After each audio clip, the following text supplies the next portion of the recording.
lose yourself in the music. The moment you own it, you better never let it go. You only got one shot. Okay, 8 Mile. Kid, can you run 8 miles? Can you run 8 miles? I could if I tried.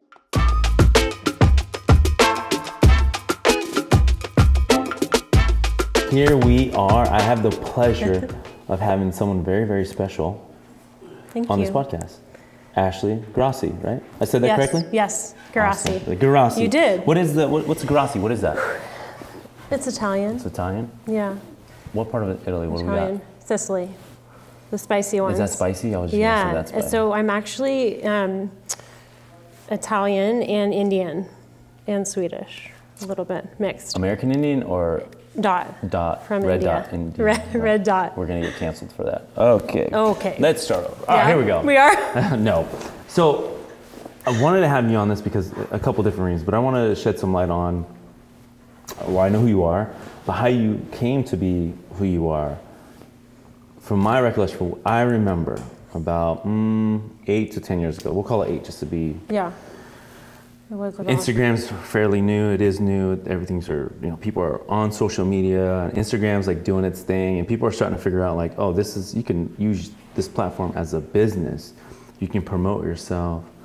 I vividly remember you as one, and correct me if I'm wrong, one of the first female boxing fitness trainer coaches on social media, especially on Instagram, like really doing their thing.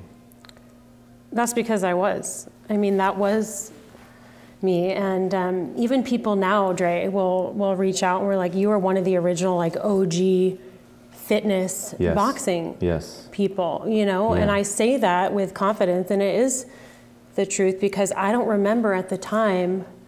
I feel like I got into boxing when it wasn't cool, right? Now we're on this trend where everybody loves boxing, everyone's opening up gyms, and it's awesome, and there's so much awareness for the sport, but I really was one of the original people to do boxing fitness and kind of bring it, in a different.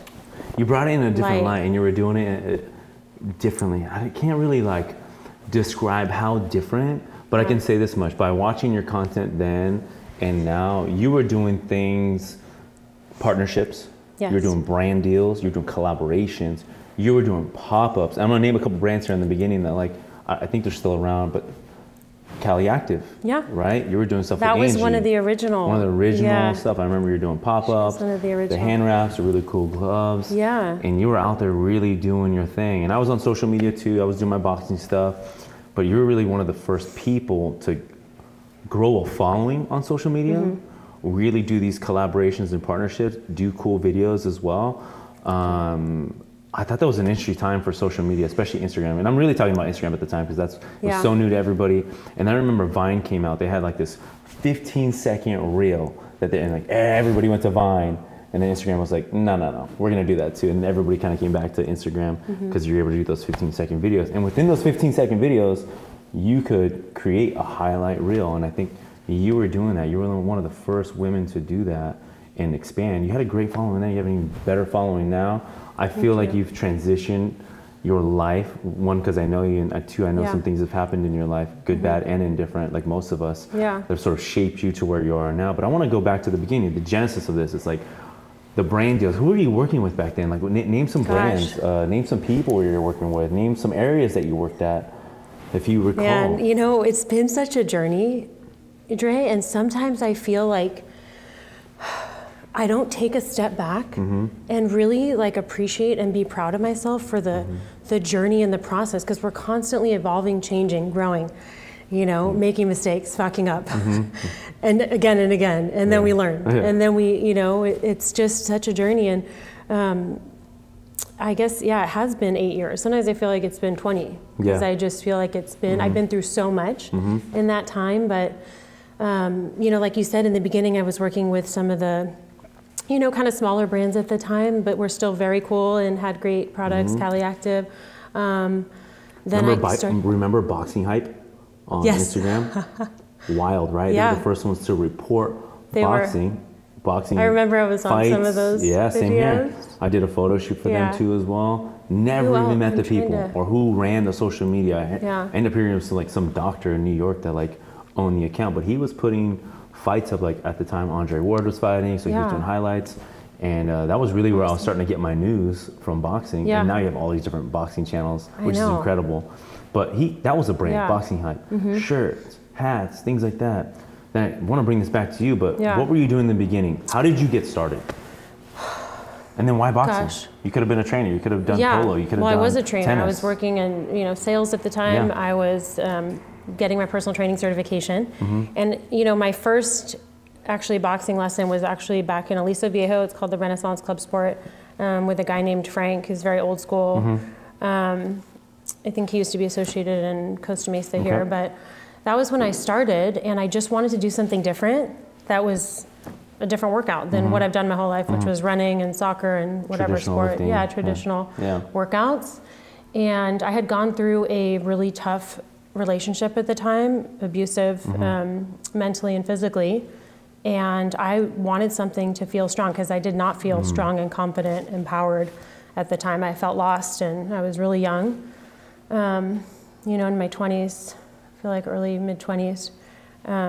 So I got into it, and I just loved it. It was like, I don't know what, I'm trying to think of Were you good just, phrase. no pun intended, you Yeah, were no, hooked. but I was hooked, You was hooked, yeah, seriously. I was obsessed, really got obsessed with it initially, and was doing overtraining, like how we did in our 20s when I had a lot of energy, doing 2 to 3 hour sessions a day, because it was just, what I really love about boxing over the years, Dre, is that you can never perfect it. There's always something to learn. So I was like, oh my gosh, there's so much going on. There's footwork, your dodge, slip, weaving, defense, throwing punches, choreography. Your brain is having to, and with my brain being ADD and thinking of so many different things at once, you really have to be dialed in with boxing to do it well. You can't be off in space thinking about, sometimes you can tune out for a second.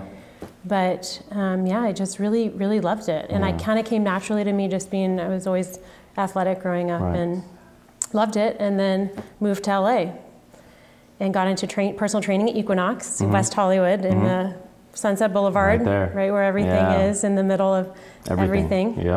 Yeah, and got a couple celebrity clients, started training them, and then it kind of started to just grow my own business outside of Equinox. And then, what was after that, in between? I started doing private training and really built up my clientele, and then that's when I started working with the brand deals coming in from Adidas. I was with Adidas for a while, and then Nike opportunities came up. You did the Nike thing, Adidas, dope, Nike, dope.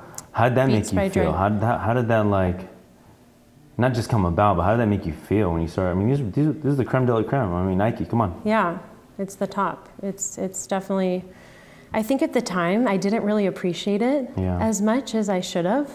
Just like with living in New York, with Rumble. We can touch on that a little bit, but I didn't appreciate the time. But now that I look back, I'm like, wow. I've done some cool shit. Yeah. And it's from a lot of fucking hard work. Yes. It's not easy. People think this happens overnight. I get to travel. It just came to me. I got to work with Nike, Beats, Google, moving to New York. Oh, yeah, I remember This that. is all so much back-end work, It's right? back-end work. I'm putting in the work. I was training, doing Are you shoots, negotiating these deals working for on free. your own too? I was in the beginning. Right. And then, Because you have to. It's like, you got to learn the game too. Yes, I was trying to negotiate on my own, and I would do so much work for free. I know. In the beginning, when you're first starting, and I'm like, oh my gosh, I'll just do it. I'll do it for the experience. Yes. The experience, I'll do it for free. I'll drive 4 hours for $50 to Isn't that crazy? be in a music video that I've never even, don't even know. But so then you started, you were doing the LA thing, you're a personal trainer, building up your clientele list, you got some really, really cool people you're working with. Brand partnerships deals start to come into play. Yes. You start working with a brand named Cali Active. Talk about that and how that came about. I'm trying to remember. It was just from social media, reaching out. I think Angie had reached out to me, and we started doing events together, and I did photo shoot for her, and we started working together, and everyone loved her stuff because it was kind of that initial. With the cool. She was one of the first ones, if not the first ones, to do cool gloves. Branding, Cool, branded, really nice, high end. Kind of, I don't know. It still has a look and a tone to it that's different, that sets itself apart from other stuff. More than anything, it was attractive, and it is attractive to women. Yes. The gloves had little stars on them or whatever, polka dots, whatever. Really sleek, clean, but I knew who they were targeting, and it was working. Yeah. It was really working. And then stars on the wraps or different things like that, which I'd never seen before, you know. And they were really cool. They were really cool. And then you were doing these pop-up events at different places. Women's events. And you were doing some women events, and those things started to transpire. And then I just watched from afar, right, just on social media, I'm watching your following sort of go up. In a time when it was a little easier to grow your following then, but you had to have good substance, good content, things, your brand had to align. And around that time, people started figuring out on social media, like, hey, this page on Instagram or Facebook can really look like a professional page. Like curated and well, even though I wasn't as much into, you know, the bloggers, how you see everything and it's perfect. Right. Well, that's not really, you know, how it is. Like I'm in different gyms and, but I tried to make it look aesthetically appealing, nice. Right? But now that I look back, Dre, at my old post, I'm like, oh my gosh. I know. At the time, they were good. And that goes back to like constantly evolving and changing and shifting and moving. But now I look back, I'm like, I look so... Just somehow some of the photo shoots and you know, wearing so much makeup in some of them and whatever, like it was, now I look back and I'm like, these are all blurry, but that was you could really grow and what's it called, like skyrocket. I feel like hashtags now you don't do it, but like it's like for what?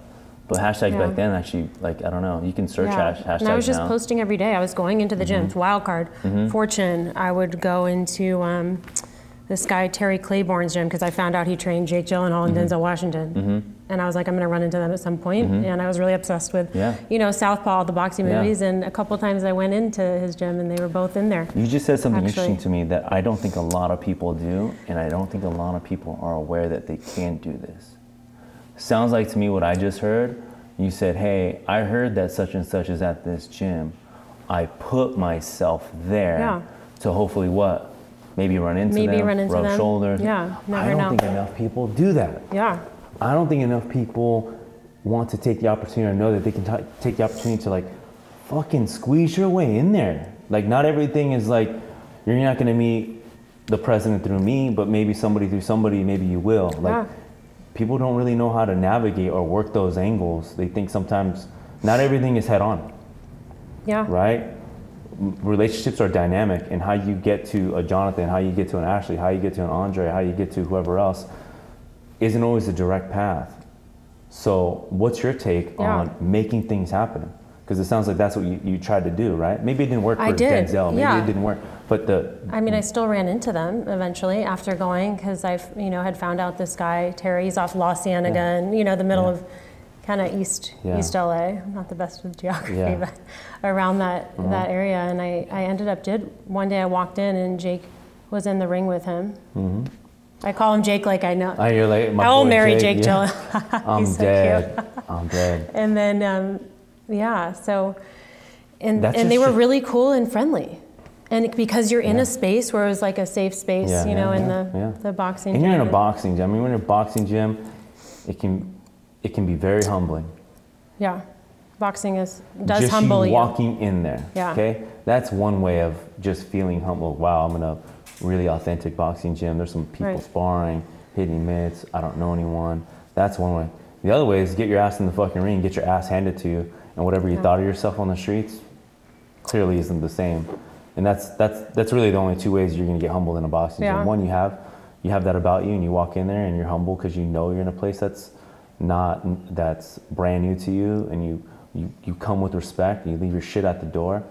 And for the most part, every boxing gym I've ever been in, they've been the most respectful gyms I've ever been in. I get more dirty looks at a traditional big box gym or an MMA gym than I ever have at a boxing gym. I don't know why. Like at the old school ones, you mean? Like at Gleason's or Wildcard? Very humble. I get it. But definitely. If you're not humble in that sense, and you're someone that wants to spar, you think you can fight because you're undefeated in the streets, and you're gonna get humble. You'll get some humble pie real quick, and it doesn't taste good.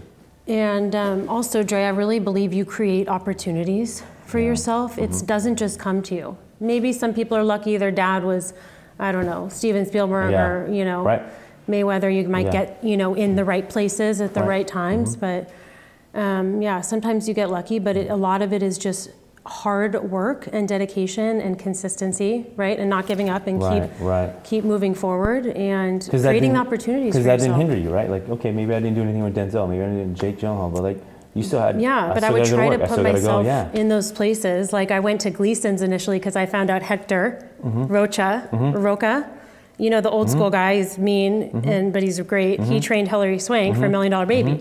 And at the time when you first get into boxing, and I'm like, oh my gosh, I was walking, Shadow Boxers, Lucia Riker. Like she's one of the original, and I met her eventually at Wildcard. You know, I ran into her and I'm like, I have so much respect for you. I watched Shadow Boxers.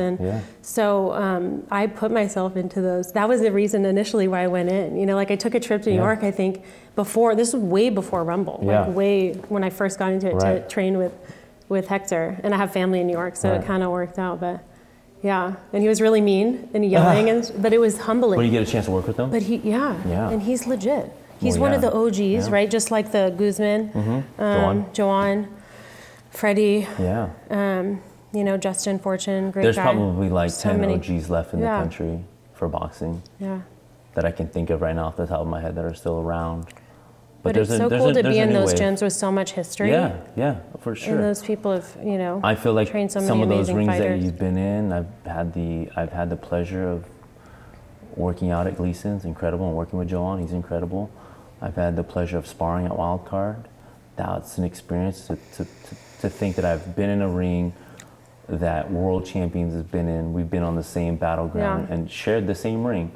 Maybe not sparred each other, but there's a good feeling about that, being in those nostalgic type of gyms, the throwback gyms, and they're still around to this day. And I think those will forever be around, I think. But moving forward, partnerships, the Nike, the Adidas, then how do you sort of take your boxing fitness to the next level, right?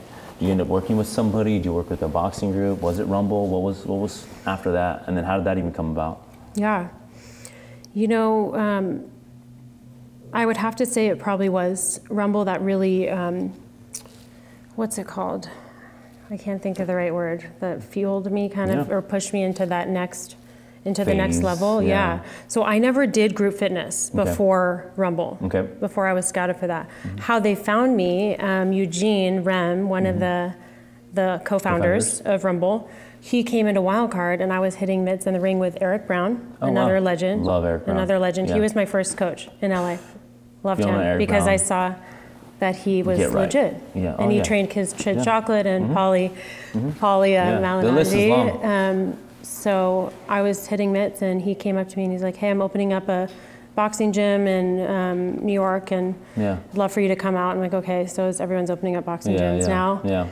And then I actually had a meeting with him, trained him, and gosh, I moved out to New York probably less than a month later. I packed up all my stuff, never lived on, you know, I traveled around the world and lived in other places for college for a little bit, but never. Just got up and left. Actually lived in New York, just got up. Out of here, and left. Bye. Yeah. Do you have anything lined up? Yes and no? That's the thing. Here's the good part. Here's the thing. So, you know, back then I underestimated the amount that it would cost. So what I asked for was, you know, now I would have asked for a triple. But I had to sell my car. Yeah, we'll give you that, no problem. Yeah, so I didn't have an apartment lined up. I was like, oh, I'll just, you know, being the Ashley, like I'll figure it out. I'll figure it out. I'll stay with my aunt and uncle. You know, I didn't know that my aunt and uncle was a 2-hour subway ride into the city where Chelsea is, where our first studio was on 19th and 6th in Manhattan. So, and that's including a half-hour walk in the cold and rain and the snow. So, you know, coming from Southern California, being very blessed to grow up in Dana Point, that was a huge shock. Just the weather alone. Yeah. Just the weather alone. And there wasn't a Rumble when we first started. I was one of the initial, I think I was the second or third person after Noah to be hired. Yeah, it was me, Noah, and this Andy Stern, and then everyone else kind of came on after. But so you're doing your thing at Rumble. So I started. We were already Instagram friends at this time. Okay, we were. Yes, that's a thing. No, we're Instagram friends. Yeah, we could say that. Yeah, following each other. It's a thing now. You can fucking say we're Instagram friends, and you're kind of friends. Yeah, you're Instagram friends, and then you meet in real life. Yeah, and you meet in real life. It's like, hey. I feel like I already know you. I already know you. I love that line. That's the line. Like, that is the line. I feel like I already know you. Yeah. Oh, you're so much smaller in person. Oh, I love that one. Oh, I love that one. That's always weird, man. I'm like, hey, what's up? Or, hey, I follow you. You don't know who I am, but I follow you. I'm like, oh, right on. I love all your stuff and blah, blah, blah. And I'm like, Social media is so crazy. I don't know what to say. I never know what to say. I'm just like, I always say, thank you, awesome. What else can I put on the content? Is there more that you like? And people tend to like whatever I'm putting up there, which is like boxing and family and stuff like that. But okay, the Rumble thing. You DM me because you guys are looking for. I did. Yes, because I think they might have given you a recruiting position or other. I did have a recruiting position. And you had reached out to me. You had DM me and said, hey, there's an opportunity out here in New York. I'd have to look. I mean, this was 2016. So 2016. I didn't even have Box House. Like, that's not even a thought. Right. So when was 2016? I didn't start putting Box House together just on paper in 2017. But you had reached out to me and you said, hey, there's an opportunity in New York, Rumble, etc. And at this time, Rumble's getting noise and traction. Yeah. There's a lot of cool buzz around it. And you were sort of spearheading that department, which is like finding some coaches and trainers and come out here, come check it out, da da da da. Yeah. Really piqued my interest. But I was in the height of my personal training career personally, right? At this point in my own life, my book of business was boom. The level of people that I was training was up here. I was training a lot of professional athletes, a lot of high net worth individuals, executive CEOs and entrepreneurs. And I sort of like set that bar for myself up there. So I was like, dang, I got a lot going on. Great opportunity.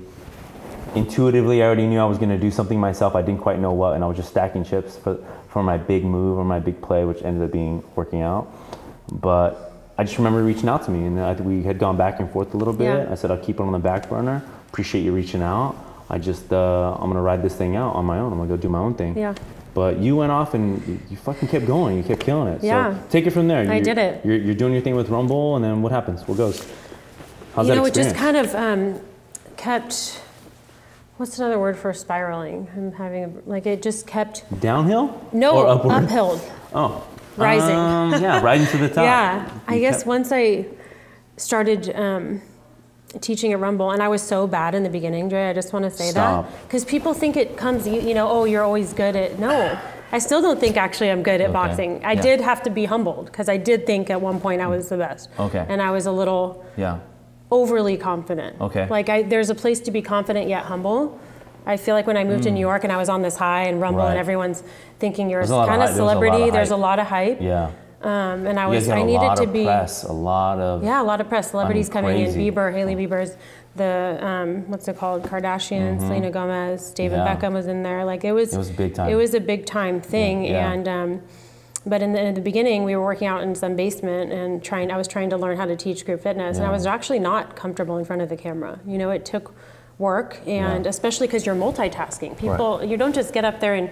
There's so much going on, and with Rumble, there's people on the bags, there's weight training, you're DJing, you're commanding the room, you're also teaching a skill that's really hard to most people that haven't boxed before. So it was a lot. And then from there, I didn't know, but there was Nike executives from the New York team coming to my class. Yeah. And I didn't know who they were, because I just treated everyone, I tried to treat everyone the same. Like, you don't know. I don't know who's I'm sitting next to or who's in my class. And they had came up to me and approached me, and asked me to be on their Nike training team and start doing events, training their high-level executives at the Manhattan office, which was huge. It was like this six-story building.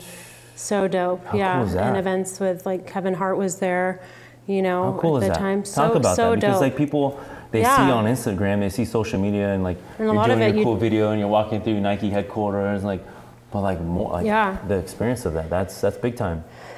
It is, and it was, and again, I'm so did you thankful sit in that, for it. or you again? I didn't sit in it. I'm just like, oh, this is what's supposed to happen. Kind of.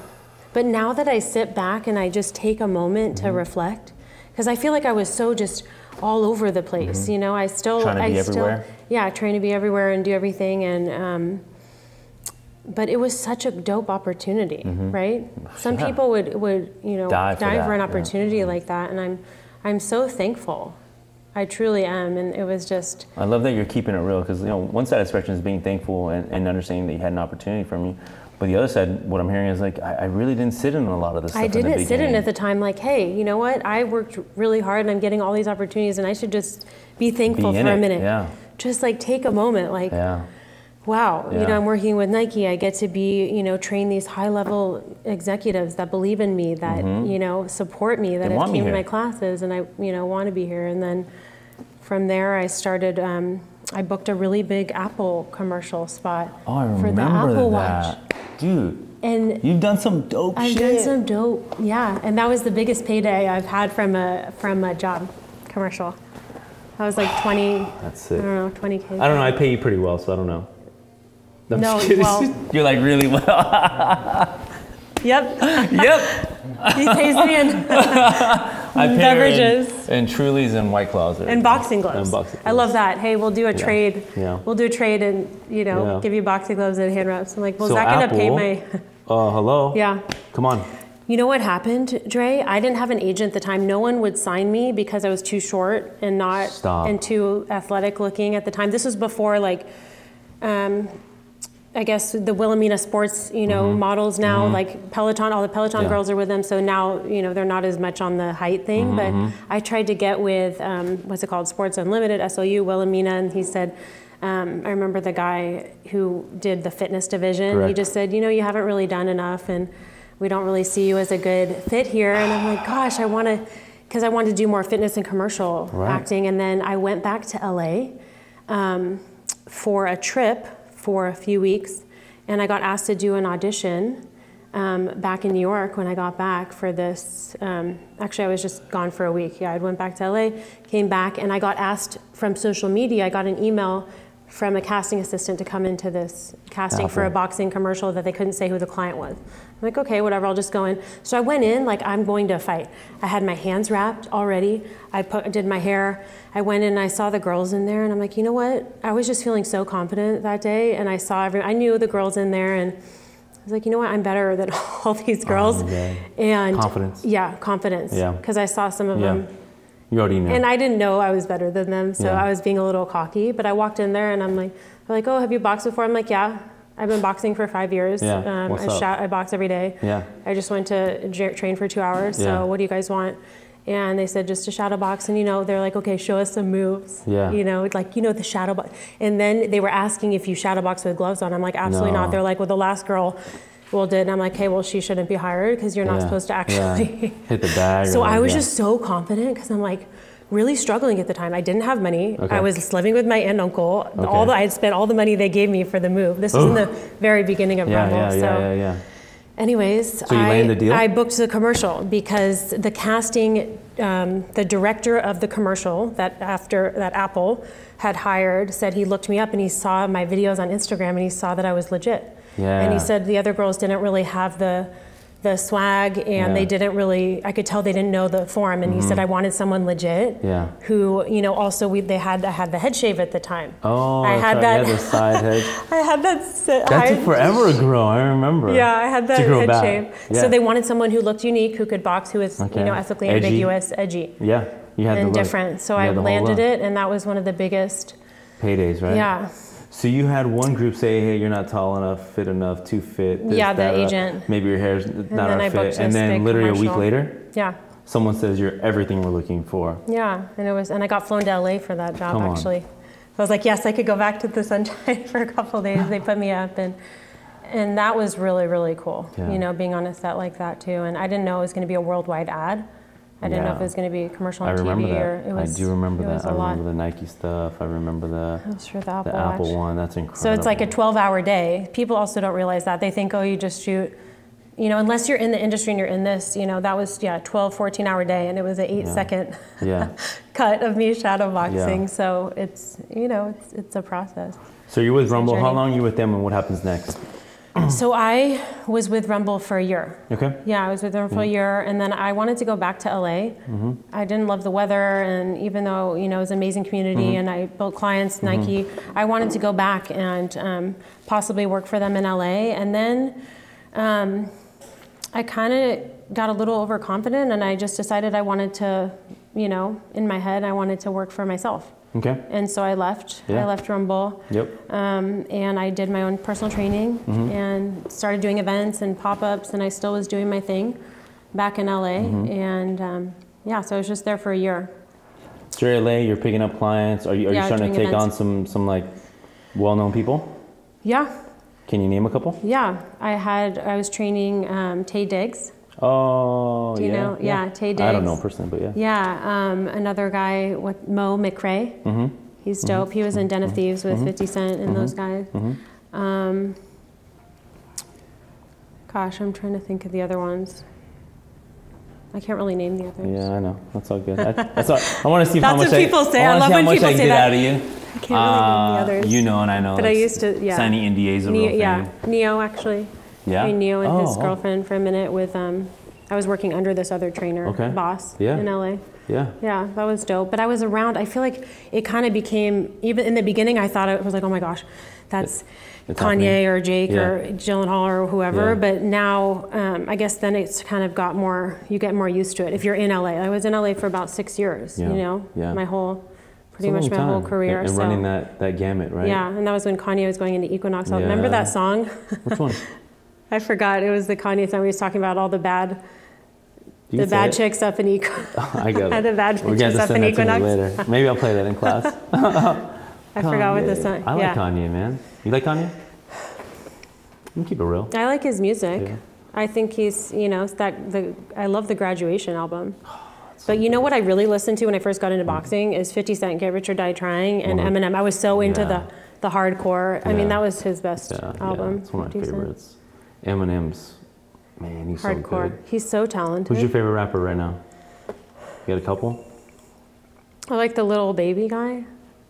No, his name is Lil Baby. Yeah, Little Baby. Little Baby guy. Lil Baby guy. L-I-L. Lil Babies. Meek. Oh. I actually did a Meek and Justin Timberlake music video. Actually, I was in. You're in it? Yeah. Do you know the song "Believe"? Yeah, I do. Yeah. With Meek and Justin, and we got to see both of them. They just wouldn't let us go down because we were peasants, you know. We couldn't go. Yeah, I'm on the Meek train. I've been on it for a minute now. I've been a big fan of his. It's great boxing music too. Yeah, Lil Babies. Also the lyrics. He's cool too. But I still bust out some bangers. I still hit Snoop Dogg. Yeah. There's nothing like Kanye, like I mentioned. What's the I'm a Boss song? Ricky Ross. Yeah, Ricky Ross. Can't go wrong with Ricky Purple Ross. Lamborghini. Yeah. Yeah. Some good stuff. I love some good old school. As much as the new school stuff is great, but some of these rappers, I don't know what the hell they're saying. They're mumbling the whole time. I know. And I can't get behind the other stuff like that they're saying. So ASAP. Yeah. ASAP Rocky. But there's something about the old school songs, like what's it called? Lose Yourself. I love the Lose Yourself in the music. The moment you own it, you better never let it go. You only got one shot. Okay, 8 Mile. Kid, can you even run 8 miles? Can you run 8 miles? I could if I tried. That's a no. Yes, I could. That's a no. I've ran a couple marathons. No, I ran a couple marathons. I got a marathon coming up. You do? Yeah, my friend's Why? Why I like running. I like running. I like it. I run I try to do them 4 days a week running. 4 miles at a time. Yeah. But a couple of my friends signed up for a marathon. I've only done a half marathon, but it's on May 7th. I'm gonna jump in and see if I can get after awesome. it. Yeah. I'm just trying to find my cadence. Elevate. Hold myself. Well, I got some personal goals, physical fitness goals this year, and that's one of them. I was gonna do it at the end of the year, but since my friends already jumped on the train, they're like, "Do it with me." I'm like, "Fuck it, I'll just sign up and do it." So I'm gonna join Jonathan and my buddy Jeremiah May 7th. So we'll see cool. what happens. That's coming up. Yeah, I better start training. I'm also I'm so athletic. I've always been I'll just fucking muscle it. Come mile 18, I'm gonna be like, fucking gassing out. Okay, so we did the Rumble thing. You're there a year, you bounce, you go to LA, you start taking on clients, building that list again, and then what's next? Are there more partnerships? Are there more deals on the table? Any of the tech boxing things, Mirror Tunnel, Fight Camp, any of those players ever hit you up or reach out to you and try to do something with you? Actually in the last few years, Dre, I was doing some work with Peloton, actually, a little behind the scenes. Okay. I know Jeremiah has too, but it was called a movement director role. Okay. So I had actually been referred to that from Jaws, Julie, back in New York. Yep. And I was helping on set. Where we were trying to find good talent for their commercials. So I was helping in LA, and then I went out for a shoot in New York, and I was working on one where there was boxing in it. So I was helping with the choreography, and Kendall was on it. Yeah. She's cool. As well. She's killing dope. it. She's dope, yeah. And Kendall I'm so from happy Peloton. for her. Shout out to Kendall from Peloton.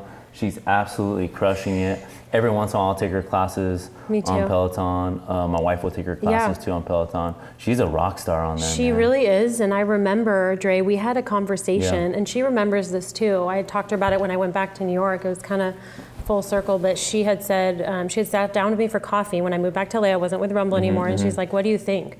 And I was like, you know what, you can go so far with this, and besides, you know, how I felt kind of towards the end, and it was still, I'm still so thankful for that experience and that opportunity that Eugene gave me, and they believed in me. And yeah, I told her to go for it, and I just remember, I mean, you're not, you know, I was like, you should just do it, because you can go so far. And I could see her. She's so talented, and she says, what does she say after the end of her classes? I was thinking about that today, actually, on the way. She says, they can knock you down, but they can never knock you out. Ooh. You know, and I think that's so true. So true in life, especially when you go through stuff, you know. You can get knocked down over and over again, but you keep, you know, getting back up, and you overcome, and then you get better, and you just do your best. Call it perfect timing, because we can lead right into tough times. We can lead right, because you basically teed this up for a very traumatic experience that happened to you recently, right? Yeah. And what year was that, 2021, 22? Oh gosh. I feel like since 2020 it's been a blur, since the sky was falling and COVID. But this it happened to me in 2022. Yeah, kind of started in 2021 and then led into 2022. So you're high on this fitness journey. You're high into, you're someone that's in a lot of demand for a lot of different brands. You've reached, in my opinion, for what we do, boxing fitness, the top. I mean, if you're a boxing fitness person and you're looking to be, Apple, Nike, Adidas, you're working for big fitness groups out there, it's like, okay, like outside of that, Peloton, come on. Yeah. So you've reached the pinnacle. If you've never thought about it, you really have, right? And I have a couple of friends that have done the same thing. And it's like, it's hard to, again, sit in it while you're in it. And when you look back, it sounds like you're obviously really thankful for all the opportunities you've had. But that led you up into this experience that you recently had. And I'd love for you to just touch on it a little bit. We can move past it, but this is part of your journey. That's what I'm getting at. So like, if we skip over this, it's one of like, no, it's a part of my story, and you know, everyone's story is different, and life is up and down. And I feel like this was the biggest knockout of my life. Like, truly, like a jab cross and a triple fucking left hook. Boom, boom, from a heavyweight. From a heavyweight. Mike Tyson. Mike Tyson, not a lightweight, not someone in my weight, like just a total complete, not like blindside. I've said that before. I felt like I was just blindsided. It was like a roller coaster. I got pregnant, and I've shared about this on social media. I decided to be open about it just because I wanted to bring awareness, and I felt so alone at the time. So alone. I believe it. And we had conversations. We did. We had some deep conversations. We did. You and I remember you called me a handful of times about what you're going through and what you were feeling, and asked it was me very up and my down. opinion. And honestly, I think the few of the times that we chatted, I don't even think that you were looking for an opinion from me. I just think you wanted somebody to talk to. Yeah, truly. Because, so I was about halfway pregnant, 20 weeks at the 20-week appointment, and everything was fine. I found out it was a boy at the 13-week appointment very early on, as you can do now. And then the tech was taking a while to find the heartbeat. And I thought something was off, but I was actually FaceTiming my mom, and you know, so excited. I was there alone because of COVID too, and my boyfriend at the time didn't want to go anyway. So, but I was excited. You know, I was halfway through. I felt like it had already been a year, and then she comes in, she brings someone else in like 10 minutes later and said, "We're so sorry, there's no heartbeat, but it looks like he might have passed a few weeks prior, so you should probably get surgery right away. But your doctor doesn't do the surgery. So you're gonna have to find another place to do it, maybe the ER, maybe a Planned Parenthood where they do these surgeries." And I'm like, these surgeries? Like what, first of all, what Back the actual, up. what the fuck? Are you, and I was in complete shock. And all this is getting spit out, you're like, And I'm like, you know, I'm in this cold room and I'm by myself, and I'm just like looking at the screen, and it looks like he's, like it's moving, so you can't really tell what's going on up there. It's so magnified too, it looks so yeah, so I got pulled into the room with my doctor, and she said, yeah, I'm so sorry, I don't do this surgery, you know, the DNE at the late term. I was late term miscarriage. How many weeks so were you? 20 weeks. Okay, 20 weeks, yeah, halfway 20. So I was 20 weeks, but he was measuring maybe a few weeks, like he had passed a few weeks prior. Maybe like 18? 18 maybe. Okay. But I was still 5 months, I was still up to about 5 months, so, you know, with the total time being pregnant, so. Yeah, she said your body's not naturally miscarrying, so you need to get surgery for risk of infection, and for maybe future, you know, pregnancies. You don't want anything to happen, so you should definitely get it soon. But we can get you in 10 days with one of my colleagues. That sounds like a long time. It sounds like a long time to know that your baby is not alive inside of you and walk around like that. Yeah. That's what I mean. Are you serious? Yeah. Like what the actual? And this isn't like some random hole in the wall doctor. I'm paying, you know, I didn't have insurance that I'm paying $500 per ultrasound at the time. Like this is insane, you know, and yeah, it was a very good women's medical clinic and doctor. So I just thought that was insane. Yeah, how could I do that mentally? And then I was in denial. I'm like, I'm gonna go get other ultrasounds. So anyways, I ended up having to have surgery at this clinic. I'm not gonna say the name, but it was very traumatizing, and yeah, they actually didn't do the surgery totally complete, meaning there was still part of the baby inside me. I didn't know I had an infection. Okay. Fast forward 3 months later, I had to go back into the ER in the middle of the night. I thought I was going into labor, and I'm like, this isn't possible. I was still having major complications from. Wow. So it was a lot. Yeah. It was, mentally, to say the least, mentally, physically, emotionally, everything. And I'm by myself. So I lost my son, that I think I'm going to bring into this world, and I'm excited for. You know, I'm 35. I'm like, I'm going to do it. Whether I'm by myself, single mom, I'll do it. I'm strong. Yeah. I've been through a lot. Yeah. So I lost, my son and my boyfriend in the same month. You know, same time frame, by myself, grieving like what the F just happened. I remember. Had crib already, had some baby clothes, because I had started telling people, and was gonna.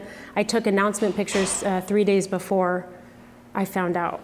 And I look back at those pictures, and I was talking to actually John about that. We were shooting something the other day, and I was just saying I look back and I was so happy in those pictures, and I was excited for the future, but it didn't happen, and I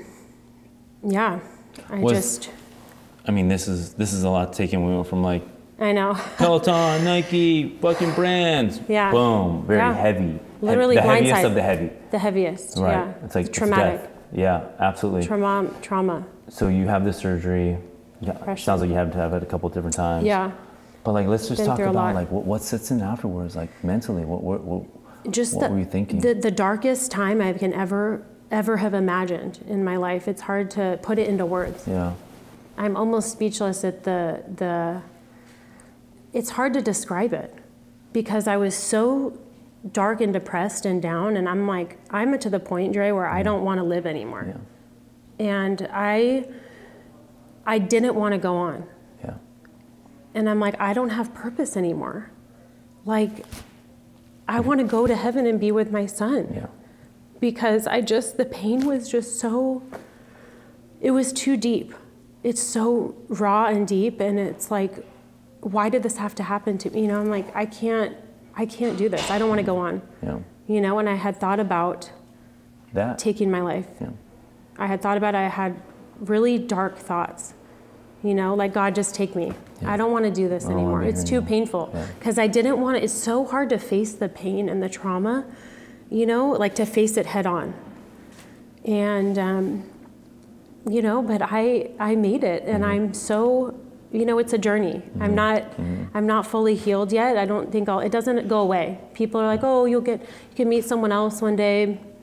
No, like, you know, you could have other kids. Yeah, that can happen, but this pain of this loss of my son it's not going away. It's always gonna be there, but it's a process, and I'm slowly healing, and I'm putting in the work.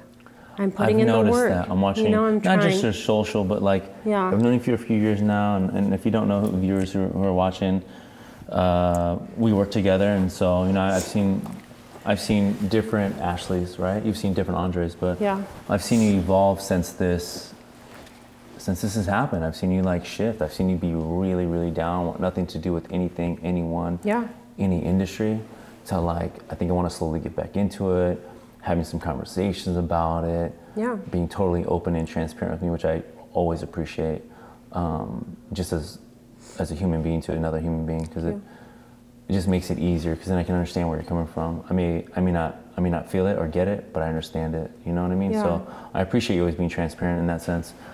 But you're working through this stuff. So when you say that to the people that are watching, to you, what is work? Hey, I'm working on myself. What does that mean for you? I mean, and what are you doing? Yeah, self-care and just trying to do things that bring me joy. And name a couple things. You know, like, what are you doing? I go outside and go on a walk. I get back in the gym as much as I don't want to, and I'm not motivated to work out sometimes. You know, some days you get up, right? And I'm like, I don't want to do this life today. I don't want an adult. I do not want to be an adult. And, but counseling, I mean, you know, going to counselors, talking to people, being in support groups, doing mindfulness workshops, like with with Lily, your wife. She's amazing, and just being mindful and kind of changing, you know, the narrative. Like you don't have to stay in the darkness. And I never fully understood, Dre, mental health. I never fully understood it. I was, you know, had been sad and depressed before and had been through a lot. I thought a lot, but this was, you know, truly just made me really realize it. Like, it can look like anything. It can look like being happy and filming videos and, you know, like with this guy that just Twitch that took his life, you know, everyone's like, he's so happy, and, you know, and sometimes when I've looked the happiest and been still posting on social media, still showing up for work, you know, and doing my best, like I've been actually the saddest inside and just felt so alone and sad. But it really does take work. You know, you have to dig deep and face the trauma, right? Some people just want to bury it. And I was like that for a while, where I didn't want to really show my emotions. But I just feel like there is so much strength in vulnerability. There is. And it's not just a quote, you know, people say that. There's strength in vulnerability, and it takes work. You know, and I'm thankful that I had a support system, family, close friends, you know, like, and I'd really appreciate you too, because you've, you know, would reach out to me, and I remember you sent me some really, like a really nice voice note where you just said, I'm impressed with you and, you know, your journey, and you're growing, and we appreciate you here, and that means so much to me, you know, because I do. I told you that. I'll tell you that off screen. I'll tell you that on screen. Thank you. I'm very appreciative of you and your hard work and your effort, not just for what you do for the business, but just you as a person, and putting your stuff out there. I mean, this is raw. This is hard shit, man. And no one's speaking on it. But and life isn't always easy. It isn't always easy. You know what Mayweather said? What happened? And this is at the gym, actually, in one of the lockers. He said, "Boxing is easy. Life is hard." I would rather have got punched in the face like 1,000 times, 10,000 million times than have gone through this, because that was how painful and heartbreaking it was. You know, just total rock bottom. But when you're at rock bottom, Dre, it's like you can only go up. When you're at the bottom and you feel like you don't want to go on anymore, and this is, I'm done. It can only be up from here. You know, it's I agree too. Like, where I do I think go? not everyone, but a lot of people have been at rock bottom, and I think rock bottom looks different for everyone too. It does. And it feels different for everyone too. I think the hardest part about rock bottom for most people is knowing that you're at rock bottom. Some people are in denial about rock bottom. Like, I'm not there yet. It can get worse. And it's like, no, it can't, man. You're living in your car. You have no friends. You have no money. You have no resources. You can't pay for food. Your cell phone's on and off. It's like, you're at the bottom. You'd have to be in a penitentiary to really understand, like, dude, it does probably get a little bit lower, which is what, death? Like, you're on the brink of it. But at this point, you're emotionally drained, right? You're physically drained, but now you're getting the workouts in. You're starting to feel a little bit more like yourself. Not completely. You're putting in work, mental health work. You're seeing counselors. You're opening up to other people who probably experience the same things you've experienced, right? Which is a support group, right? Having conversations with other people who have experienced the same things that you've experienced makes you feel better. And I can speak on this. It's hard for me to speak to business with some of my friends that don't do business. It's hard to speak to some of my friends about entrepreneurship when they're not entrepreneurs, because it's outside of like other things, like that's the hardest thing I've ever done in my whole fucking life. It's the most rewarding thing I've ever done outside my kids, right? But like professionally, it's like so hard. But I can only speak with people because they understand my struggles. They understand what I'm going through and what I'm fixated on and what I'm trying to connect and who I'm trying to connect. And so does that help when you speak with people that have gone through a very, very similar experience? It does, because you feel less alone, you know, and I'm thankful that I shared it. I didn't want to share it, right, on social media, even though people had kind of, you know, I was looking pregnant. I know what you mean, yeah. I didn't want, because I have, you know, and I'm guilty, I have always put most of the highlight reels, right, the best times, not when I'm crying and sad or, you know, went through a breakup and I'm crying. Drinking, 3 tequila drinks deep. Yeah. You love tequila, by the way, right? Drink a bottle of wine. I do. Got it. Yeah, I do love a good marg. I know you do. Skinny? But yeah. Got it. Skinny or Cadillac, whatever the vibe is that day. But you're doing the support group stuff. You're talking to people, and you're into something really interesting right now that I want to jump right into. Thank you. You have decided, along with your friend Tara, right, who I've had on here, to start what? What did you guys start? Well, it's called Gloves for Grief. Okay. And we are starting a nonprofit for people who have lost someone, so lost a loved one. It's a grief community, and we provide healing workouts, and we have a, what's it called? We do a workout, and then after we have things for people to do to remember their loved ones, like doing a custom candle, or I have my own boxing gloves. They're called Fight With Your Heart. Okay. And we have people that they can decorate on those and write the name of their loved ones. At our next event, we're going to have tattoos where people can write the names. Let's talk about your next event. Where's it at? Who's it with? I think I know who. I think I know where. Yeah, with Jessica at Grandpa's. Jessica owns Grandpa's in Garden Grove, right? Yeah, so we're incredible gonna do it there. gym. It's an OG gym. Yeah. I love that place. I don't make it there too often, but it's got a great vibe. And our first one was at Box House, of course, so thank you for that. And we've doubled in size, so we have about 50 or 60 people coming, this time. So it's about connecting with people, bring awareness to grief, because grief looks different for everyone. Yes. It's different for men, women, you know, people, and it's for anyone. It's not just someone who's lost a child or a miscarriage or stillborn pregnancy loss. It's for someone who lost a parent, someone to suicide, you know, mother, sister, brother. We've all, you know, been touched by grief at some point in our life. Yeah. Sadly, when there's, you know, Tara says that when there's life, there's death, and it's true. So we're just trying to really, you know, make people feel like they're not alone, and they have a safe space to either reach out to us on social media, Gloves for Grief, or come to one of our in-person events. And this is brand new, but you guys are starting to, like, I feel like some things are happening. Yeah, we are. We're moving fast. You guys have an office really now? Fast. We have an office. What the heck? I know. I don't even have an office. I have an office. Ashley has an office. Yes. That's dope. Yeah, I'm just so thankful, and it's like trying to find, you know, like you were saying, some kind of silver lining. You know, that loss is always going to be there for me in my heart. It's like your heart's whole, right? And I feel like a little piece of my heart has been ripped out, and it slowly, you know, starts to come back. It's never going to be fully whole again, because it's a loss, and it's a real loss, and you know. I think your heart will heal, but from a metaphor standpoint, there'll always be a little scar. Yeah, it's like scars. Right? We all have scars. You know, you have a scar on your eye probably from being a knucklehead. Yeah.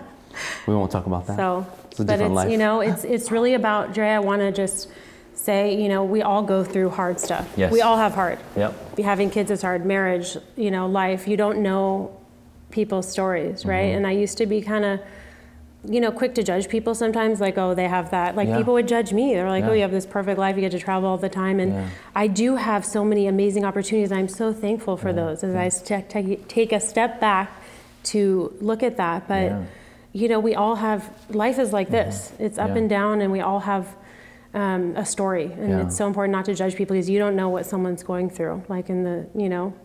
You know what I got from this whole chat that we just had? It's like, I guess if I had to leave the viewers with a note, and this is my perspective, of course, it's like, if you're someone that's doing some stuff, and you've done a lot, 30 years old, 40 years old, 25, whatever, and you feel like you've done a lot. You feel like you've touched brands like Nike, or maybe you've helped build something really incredible for your family or for a business, or you've gone off to an incredible college. Take the time to do an inventory check. Like, here are some of the things I've done. Man, I should just sit in it. Even if it was 5 years ago, maybe look back at those pictures and like sit in that moment, see if you can reflect any of the conversations that you had with that executive that you talked about, or the person that worked on Wall Street, things like that. Is doing an inventory check, checking in on yourself. No one's really doing that these days. Yeah. I feel like people are doing it more with mental health being on the forefront of a lot of stuff, which I'm a huge advocate for, but more checking in with yourself, more looking at some of your past experiences and sitting in it and be like, be happy for yourself. Be like, man, I got to spar this one guy who was a world champion. Like, nobody else got to do that. Yeah. I got to do this with this venture capitalist guy in Mexico. Like, no one else gets to do that. I've got to do some really fucking cool shit. And I'm guilty of it, much like yourself. And I think a lot of us are, of not being able to sit in the things that we've done, sit in the experiences that we've traveled places. I mean, there are some people who've done some amazing things. I don't know if they've sat in it. Yeah. Because you're always on to the next. You're on to the next. Okay, this was cool, but next. Yeah. Okay, but next. And also, you know, being in the moment and practicing what you preach. Because I say this in my classes all the time. I say, be in this moment. Don't worry about what happened earlier today, what's happening tomorrow or the next day or next year. Be right here in this moment, because this is all you have right now. What if this was it? You know, like, show up for yourself. Show up for yourself, because you only got, you know, what did Eminem say? You only got one shot. Oh, I thought you were going to say Mom Spaghetti or something like that. Mom Spaghetti, he did say that, though. He's Stan or something. What was that? Mockingbird. What the heck? I know the whole album. I feel like I should meet, I know. I'm telling, but this was the beginning of the boxing career. I only listened, I know all those, Actually, I just know the lyrics to Lose Yourself, the first part of it. I'm going to have to take your class. That I always repeat, I know, I keep saying I'm going to take it, Well, now you're being held accountable, because it's now it's captured on 3 cameras. Captured on, I want to leave the audience with a great message. And this is we didn't sit too much into the traumatic experience. What I wanted to touch on, and we did just that, which was how you evolved, how you got started, the people you've worked with, the experiences you've had, the traveling you've done, the people you've trained. We touched on a little bit about the traumatic experience, but really the silver lining that I'm seeing is that you're creating this Gloves for Grief campaign and this charity thing with your friend, and it's starting to take off. Do you have a message for the viewers before we close this thing out? What do you want to say? You want to say something cool? You want to say something fake? What do you go for it? Definitely something cool. All right. Not fake. Say something cool, like this leather jacket you got on. I know. This is my vibe. My friends always say this is like what I. This is if I see Ashley, kind of New York if vibe. Ashley's got a leather jacket on, that's her. It doesn't matter. Or sweats. Yes, baggy or sometimes sweats. I do look like I just. You do both. I'll see like you with the jacket and some sweats on, but you got swag. You could pull it off. Are you gonna shave? I do have swag. I got a couple questions for you. I'm just gonna rattle off questions. It's yes, no, or give me an answer. Okay, you ready? Oh no. Favorite color? Blue or pink? What? Blue, turquoise. I have to work with this person. Sorry. I have to work with this person. Let's start over. Yeah. Favorite color? Blue. If you have any car in the world, what car would you have? Aston Martin. You ever want to get married? Yes. You ever want to have kids? Yes. Would you ever shave the side of your head again? No. Possibly. Possibly for work. If the money's right? If the money's right. Show me the money. Show me the money. What's the oldest you'll date? 50? Show me the money? Yeah, show me the money. Got it. Put it on my tab. Well, we want to wrap it up, but tell everybody what you want to tell people before we head out. I would want to tell people, do I look at the camera? I'm not good at this. Is my first time. You can look at me. You can look at the camera. I would probably tell people, you know, if you're going through something in life and you feel like you don't want to go on, there is hope, and you can come out of the darkness. You know, there is a light at the end of the tunnel, and you can come out of it. What would you say, someone's in the position that you're in, but what would you say, like, how? What would be the first step? Someone's so dark, they want to off themselves, they want to jump off a bridge. What would be the first thing, like, call your mom, call your dad, I don't know. What would be the first thing? Asking for help. Okay. Asking for help and seeking it, and, you know, also just taking a deep breath. I sometimes forget to do that. Sometimes taking a deep breath and in being in the moment and just taking it one moment at a time. Because when I felt like I didn't even want to shower and get up and do life and go outside or go to work at all, and I was barely functioning, I was like, okay, baby steps. Baby steps back to where you're trying to get to, Baby steps back to something, you know, that made me feel normal, like go outside, or sometimes I had to just do something to wake up, you know, go jump in the ocean and do the ice bath thing. And but do something. Baby steps, one day at a time, one moment at a time. Keep moving forward. One foot in front of the other.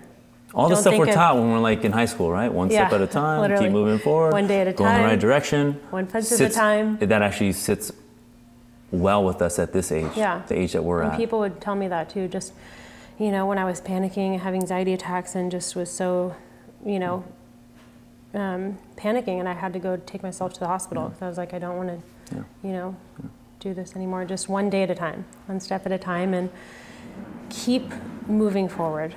I love it. Keep moving How forward. can someone get a hold of not just you, but Gloves for Grief? So if someone's watching this, they want to get in touch with you. They could be anywhere in the country, right? Like, how can they get a hold of you guys? From our website, Gloves for Grief. And the number 4? Yeah, the number 4. And then our Instagram is Gloves with the FOR. Grief. Yeah, Gloves for Grief on our website, Instagram, and also my personal page. You can find it, Ashley Girl. This has been a long time coming. I'm so glad we had a chance to sit down and talk. And thank you, Jay. I've learned a lot more about you. I feel like I knew a decent amount, but this brought us a little closer, and I feel like I learned a lot more. And well, thank you for the opportunity. Dude, anytime. I appreciate you. I think this I love the swag. Oh, shoot. Just this whole thing I put together. The ripped things. When did the ripped things come into? I don't know. I don't think it'll ever leave. Who knows? Fun. Long story short, I appreciate you guys tuning in. As always, nobody cares. But the irony is that people do care. Yes. Right? People do care. We love it. Thank you, Ashley. Thank you. I'm doing this podcast for a lot of different reasons, but more than anything, I want to get perspective on new mothers, current mothers, mothers that are excited, mothers that are indifferent, mothers that are looking to be incredible moms. I want to get all those emotions, all those feelings, all those conversations on the table, all to say that at the end of the day, nobody fucking cares.